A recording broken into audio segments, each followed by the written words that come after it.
এই ঈদে মুক্তি পেতে যাচ্ছে সাকিব খানের নতুন সিনেমা তুফান। তুফান বছরে এক আধবার আসে। না না, এই তুফান বারবার আসে না। বাংলা সিনেমা ইন্ডাস্ট্রিতে ফার্স্ট টাইমের মতো আসতে যাচ্ছে তুফান। তুফান হইতেছে।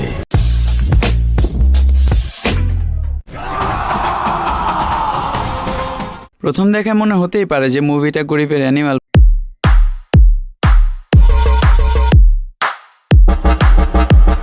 বা কেজিএফ রকি ভাইয়ের লাইট ভার্সন। কিন্তু বাংলাদেশের মতো একটা গ্রোয়িং ইন্ডাস্ট্রিতে এত বড় স্কেলের অ্যাকশন সিনেমা বানানোর সাহস কয়জনই বা দেখাতে পারে, যেটা কিনা ডিরেক্টর রায়হান রাফি করেছে।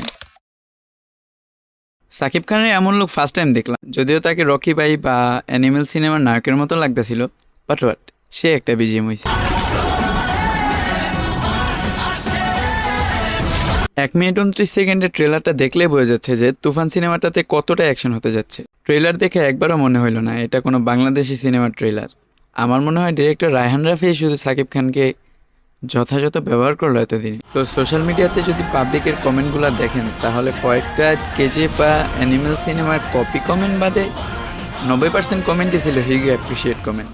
তো আমার কাছে মনে হয় তুফান সিনেমা আগের বক্স অফিসের রেকর্ড সব ভাঙবে, আশা করা যায়। আমি নর্মালি বাংলা সিনেমা দেখি না, তাও ভাবতেছি এইবার মুভিটা দেখতে যাব। কিন্তু লাস্টে সাকিব খানের চিল্লাইনটা আমার কাছে ভালো লাগে নাই।